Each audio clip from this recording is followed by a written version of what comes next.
All right, so we're joined from Fort Lauderdale, Florida, by way of the DMV, by my man Carl Gray III, founder of Raising Founders there in the DC area. We thank you so much for taking some time for us today. This is our entrepreneurship class here at Velma Jackson High School. I've got a room full here with me, and we're recording this for all of our friends in Madison County schools, Madison Central High School, Ridgeland High School, Germantown High School, the Academic Option Center, and our YouTube channel. So thank you so much for taking some time for us today. Hey man, it's my pleasure. It's what I love. I love to do. So, what's up, y'all? Can't see you, but I can feel you. I can feel you.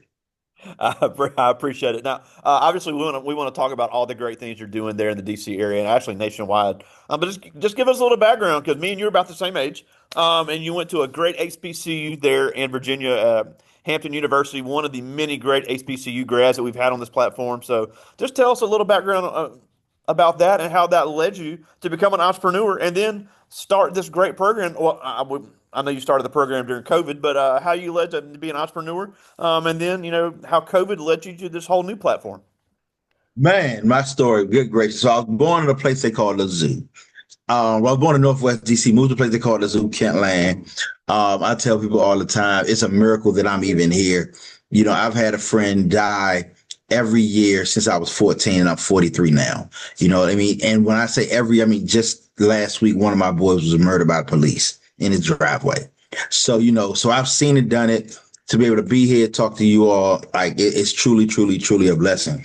And no, I mean, really, I can take my pastor. She put me in a lot of different places, even helped pay for my last year at Hampton. That's not a cheap school. But man, to get here was crazy. I started off, I was a political science major in school. And I'm going to tell you right now, do not major in political science. Just don't do it. No money there. It's just a bunch of history. You can learn more about politics on YouTube than you can going Even if into. you want to go to law school, don't major in poli sci. I'm with you. Yes, like going to law school, the best, what I've seen, most of my friends who've gotten into law school have done it through aviation. They Or love major or pilots. majoring in English. Yes. Yep. Because you can write Major in it. English. Yeah, Mm-hmm. Yep. Because they like diversity, not just people coming one path. yeah. So, I was in politics for about 8 years. I ran campaigns. That's kind of how I learned a lot of the marketing stuff, how to connect with people, how to do, creating campaigns and things like that. From then, politics got too dirty. So I became an ethical hacker. Uh, I worked it was the largest minority CPA firm in the country, and they allowed me to build up their cybersecurity arm because we had a guy who could come in and do it for us. And I was like, oh no, I like this part. So I became a certified ethical hacker. I was the Wow. fastest growing manager there. But see, now, mind you, it was the smallest uh I mean, it was the largest minority consulting firm, but that still made it. It was still a small business, and what that allowed me to do was get in rooms that I normally couldn't get into. So, while I was there, I really took the initiative to say, hey, I want to start my own one day. And so let me learn as much of the business as possible. So one of my mentors, who's now become one of my business partners, CJ Sampson, he allowed me to take whatever classes I want, put me in different rooms. Like I'm talking to CEOs, CFOs. I'm auditing in the Marriott, Ritz Carlton, this little black boy from Kentland, you know what I'm saying? But you see, that got the long dreads, all this type of stuff. And then they decided, they were like reduction of force in the firm. They started splitting it up, so things happened, and they were splitting it up different places. And I said, you know what? I'll just start my own. Because that's what I really wanted to do. There were some contracts where they were willing to, they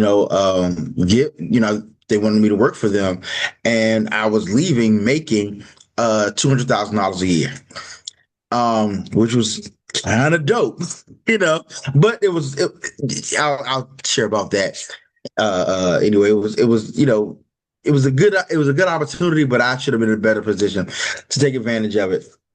But when I left there, they never replaced me. So I would be able to go back whenever they had a ethical hacking thing. I could go back and do it. Now, again, during that time of doing this IT assurance piece, seeing how businesses work, I helped Detroit Public Schools get out of receivership. When they did that, I was a subject matter expert writing the strategic plan for the United States Treasury. I mean, all these things because number one, I applied myself in what I wanted to do. I'll be honest, it wasn't a whole lot of people that looked like me that could do what I did. There are literally 6% of the ethical hackers in the entire world are African American. Think about that. So out of every 100, only 6 of us that are black, people are like, well, can you hack this? The answer is always yes. I've done airports, governments, all type of stuff, right? All legally, with all of that stuff. But, I turned that into a business. So I started teaching people how to become ethical hackers. I had a company called Learn From a Hacker, right? And which was teach you how to protect themselves online. So all it was I just continually found problems that I wanted to solve. And that's all entrepreneurship is. You find somebody's problem, you pick a platform, and you present it to them in a way where they cannot say no. Then COVID comes along, and it's time I had a really good project working for a school system here, and they went pencils down because instead of paying us for what we did, they're like, we got to give the students tablets. And like every student needed a tablet. So they meant, hey, we don't need this contractor coming in looking at our procurement system. So that's when I started what I call the Cyber Business Camp, because I had just finished my first bestseller book, The 7-Day Business Plan. And of course, I knew ethical hacking. And so I started it was 3 weeks of learning cybersecurity, 3 weeks of learning entrepreneurship. So the first 3 weeks of cybersecurity happened, and it was good. It went well. And in the last week, tragedy struck. 7 days apart, my goddaughter, who was 19, and my niece, who was 16, died in 2 separate car accidents. Broke my heart. I was like, oh, I mean, it was, and I almost didn't finish. When I say broke me, like it was coming up, like my niece was coming up to celebrate her sweet 16. It was going to be, and so it was just a whole lot to deal with. But I went through it, and it just so happens at the end when we had our finalists, and I could send you all the video of the finals. The 3 finalists were all 3 young black girls, which helped me. It was like, okay, God, thank you. You're giving me what I lost, and from there, I just got, school districts calling me saying, hey, can you do this camp? So we did an entire 2-week camp where we helped students build their own business. Had 44 students come in, all built businesses. I gave away $2,000 in prizes, and, we loved that.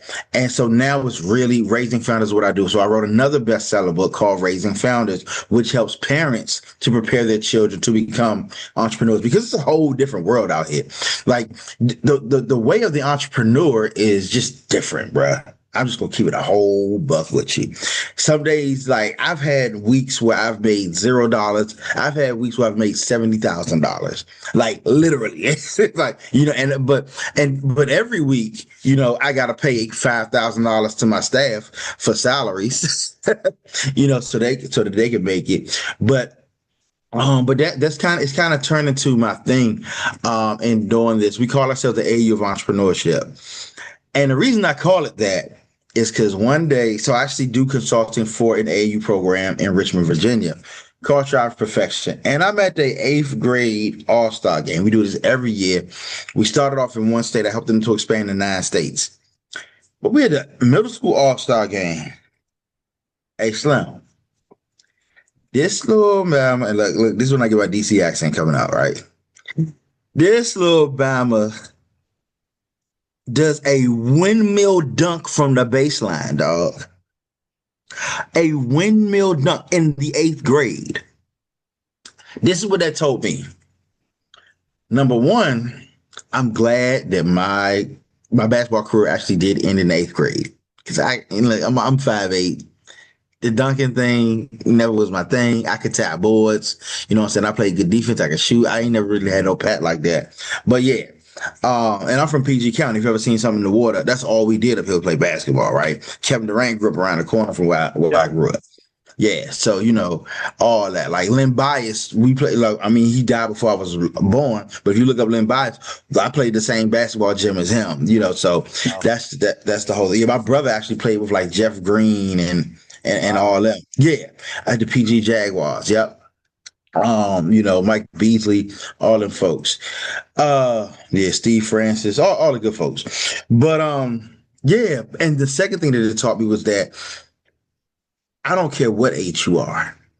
If you are taught the fundamentals and given the opportunity to use them, you will crush it. Like, I can't see none of y'all faces. I don't know what any of y'all want to do, but I'm going to tell you right now, if you decide right now that you want to make money off of what you do, you can do it. We just brought on one of our coaches, and Rashid is very familiar with her. Her name's Gabby Goodwin.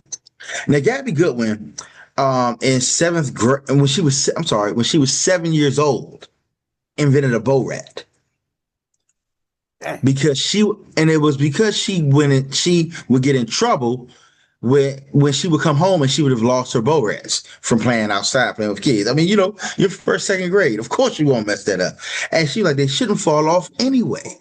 And, of course, with her parents' support, she invented it, got the patent, and was making six figures before she was in the sixth grade.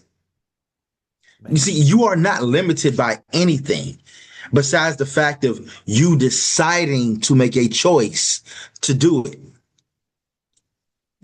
Like I said, my mother didn't graduate high school until I graduated college. My dad was in and out of jail my entire life. He just got clean a few years ago, and we were able to get our stuff together. But when somebody put an opportunity in front of me, they did what they also didn't put in front of me was an excuse. That just because this isn't going right, just because that isn't going right, I can't make it. Yeah, all the stuff that's out there, it's true, it's real, but somebody got to fight through it. Somebody has to make sure that it doesn't affect you forever. That it doesn't become the reasoning for everything that you do. Let it become the gasoline that fuels you, not burns you.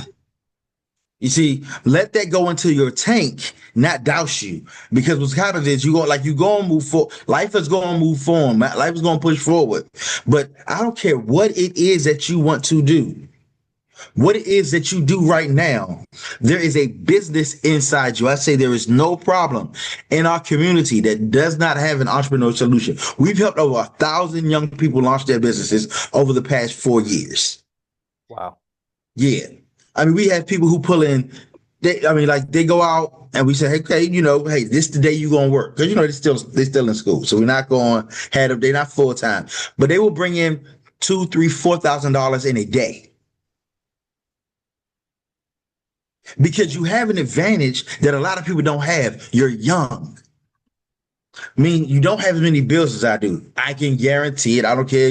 Yeah, you pay your cell phone bill. Look here. I sneeze at your cell phone bill. Okay. If that was my biggest bill, I'd be happy. All right. Oh, yeah. And Mr. Piggy can tell you, and so what I want everybody to do is begin to look at the problems that you see. They don't have to be big. I'm not talking about you trying to find a cure for cancer, ending gun violence, whatever. What I'm saying is somebody snoring. That's a problem. You see what I'm saying? Like, I was just snoring in my bed in the hotel, right? If you're into makeup, somebody wanting to look cute, if you play video games, doing walkthroughs, whatever it may be, like, there's a problem that you can solve that can make you money. And I want you to understand that that's what it is that you're called to do. And I want you to push forward doing that because, again, there is no problem in our community, in any community that doesn't have an entrepreneurial solution, and people will respect you for selling, not giving it away.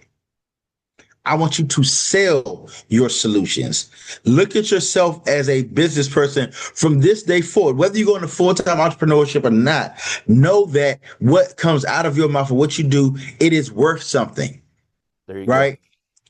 You see, now I'm not saying don't volunteer. I volunteer for this, because I believe in what Greg is doing. But make no mistake, most of the time when I show up and I talk, there's a check that comes with it, and it's not a small one.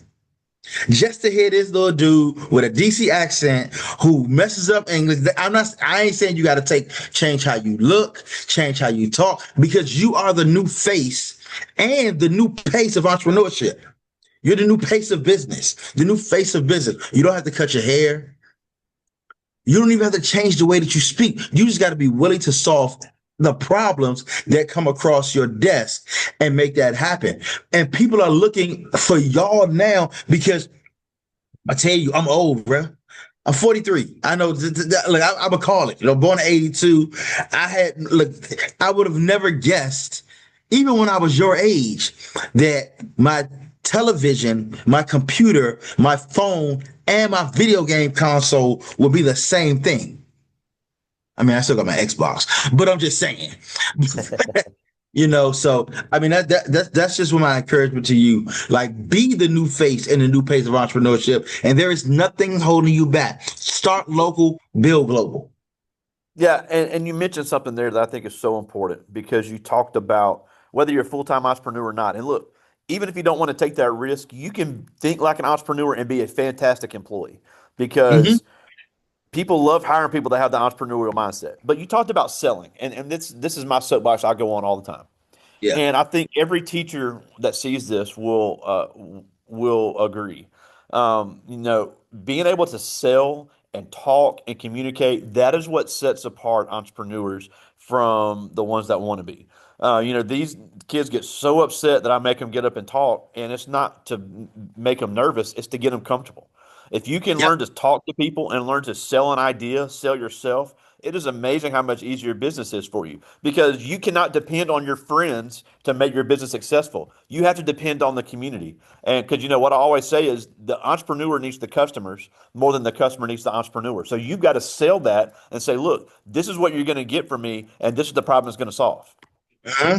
Yeah, definitely. I actually just finished, like literally just finished last week, my most recent book called 55 Laws of Entrepreneurship. And that's one of the biggest ones is selling. And again, I want to change your minds about some stuff, man. I really want to change your minds about some things, right? Sell is not a four-letter word. I mean, technically it is, but it ain't a cuss word, right? We've been raised to not like the person that's selling to us. That person who's calling on the phone, that person who we in the mall. Hey, let me shine your, let me clean your shoes real quick. We've been raised to be like, I like to look down on that. But that person is just only there for one reason, that's to solve your problem. Yeah. And as the great Zig Ziglar says, if you can help other people get what they want, you can get anything in life you want. And he was a salesman. He wasn't a giveman. He wasn't a charityman. Of course, we all give the charity, but his thing was, I'm going to sell it to you because when people pay, they pay attention. Not only do you get your best result because you've gotten paid, but they get their best result because they invested in it. You got to think about it. Think about the cheapest pair of shoes you got and the most expensive pair of shoes you got. They both do the same thing. Which one do you take care of more? There you go. The one you paid more for. Right. So I really encourage you, get out there, begin to sell, begin to talk, communicate. Don't just use the phone. People need to hear your voice because see, everybody sounds the same when it's text, but your voice has a power that only you have. They need to hear you and make sure you're saying the right things. But I'm telling you, it's going to give you an open door and anything like just getting on stage. Like I'm getting ready to meet a gentleman tomorrow by the name of Les Brown, who is one of the greatest, most prolific Black speakers in history. People put him up there with Frederick Douglass, and that's all he does. Wow. Is talk. Every day he speaks. When he gets up and speaks, the check is 6 figures or more. For him to do 45 minutes. That's how powerful your voice is. When I get up, nobody pays me less than $5,000 for 30 minutes. Wow. And I'm not saying that to brag. What I'm saying that is for you to recognize that that is your power. It's your superpower, being able to communicate. So when it's time to get up and do a presentation, I ain't like doing it either. I don't want nobody staring at me all day long. Come on now. Yeah, I get it.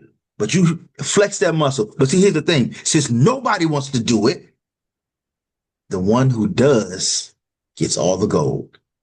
There you go. Now, before I get to their questions, I do want to talk about I want to talk about one more thing because, and we talked about this a little bit before we started recording, and you mentioned about how you call yourself the AAU of entrepreneurship, which I think is kind of cool. Because look, you will never hear me say otherwise that part of the issue in a lot of black communities is they think all they can do is be an athlete. If I, if I can just play ball, I can do this. If I can just get a scholarship, I can do this. And look, if that's your talent, by all means, you need to chase it. But I've got a room full with I got a room full here with me with very intelligent, smart black kids. I don't think any of them have the desire to be athletes, but all of them could be just as successful as anybody else they see. And it's just a matter of believing it. Because social media and mainstream media has put in people's minds that, look, all black kids are good for is playing sports. That is the biggest lie ever told to this community.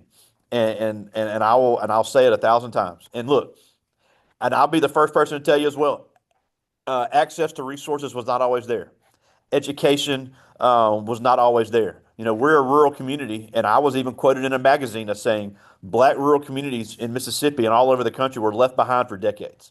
But times are changing, opportunities are changing, uh, mindsets are changing, and it has never been a better time than right now to decide I'm going to be the first person to do it, and I'm not only going to be the first one, I'm going to be the best one.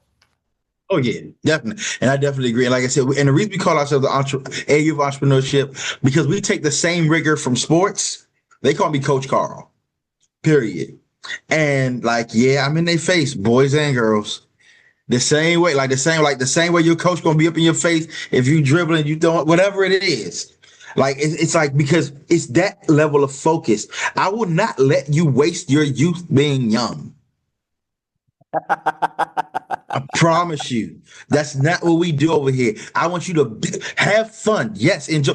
Guess what? I stopped having fun yet. I'm like, I got my whole life to have fun. I'm building here. You got your whole people think fun ends when you stop being a kid. That's only when you gotta work too hard. Yeah. But and again, I don't care what it is that you do. If you go gig economy, you know what I'm saying? If you're door dashing, there's a way to open up. If you're Ubering, there's a way to open up. There's a way to solve problems, to get people in your circle. Create something worth $7. Did you know? I'm gonna ask you this question, and it's gonna shock you with the answer.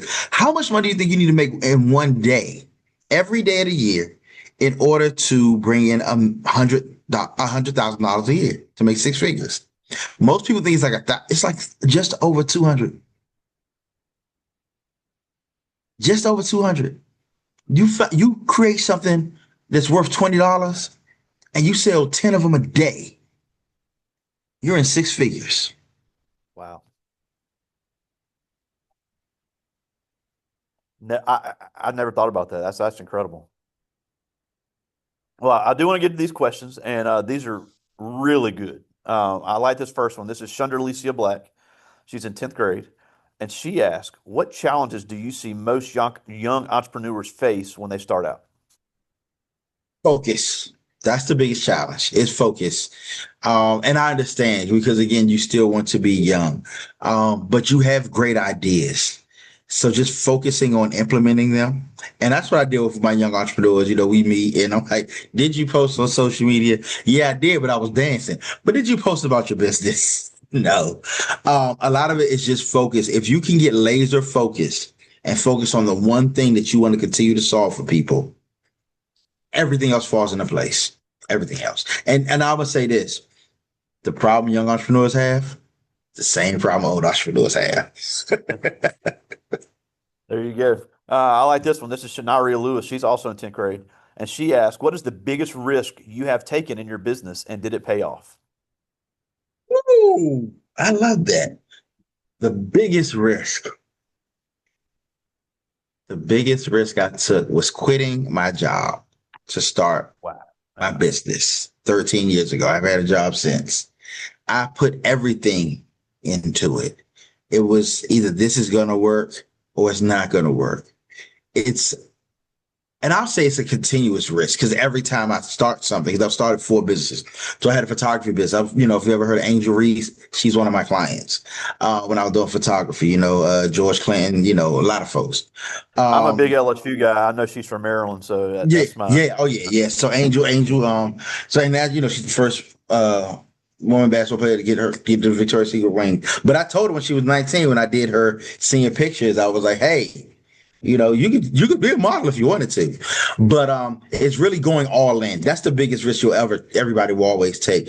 I've leveraged 15, $20,000 loans on a wing and a prayer, and I will say not everything that I've done has succeeded, but nothing I've done has actually failed because I failed forward. I learned from it. I don't quit. If something messes up, it's fine. I like get your losses out. I definitely want to say this. 75% of businesses fail. 75. That's 1 out of 4. The 25 that succeed, 80% of those are started by the ones who failed first. So failure is not the end. It just is a different road. It's a different way to go. Now I'm gonna tell you, you have a 25% chance of your business succeeding. You have a 0.0000000.1 chance of making it professionally, right? in sports. So there you go. There you Yes. go. All right, I got time for one more. This is Quenisha Kennedy. She's in 11th grade, and she asked, "What does success mean to you?" Success means to me is fulfilling my purpose on this earth. And that really is, like I do believe, and I have no qualm saying this. I do believe I'm supposed to be a billionaire. And along the way, I'm supposed to make a huge impact on our community. Um, and so, but success for me is more impact based than anything. When I can go into a place and I walk out, like having this, and hopefully, I get some notes from you all saying how this was good, or that's successful. It's me setting out to do something, and and it fulfilling its purpose. Not even so much the money. The money is great, but it's really everything that I do having a purpose and that purpose being fulfilled. Love it. Well, we're almost out of time, and we thank you so much for joining us. But a couple things before we go. First of all, raisingfounders.net is the website. All your social media handles are on there. You guys are putting out great content, great updates. So if anybody's interested in that, uh, we talk about the chokehold social media has on teenagers. I always say, look, I like the celebrities too, but Hmm. find people that can pour positive things into you. Find find somebody like you guys that's going to give you positive content that maybe give you a business idea. Yeah. Yeah, indeed. And if you got a business out there, please let me know. We like to tag, we like to repost, all that type of stuff. We're growing our social media. I actually just hired a new young lady. She's my mentee now. She has 200,000 followers on TikTok and Instagram. She got Wow. her a brand deal with Intuit and TurboTax and Verizon.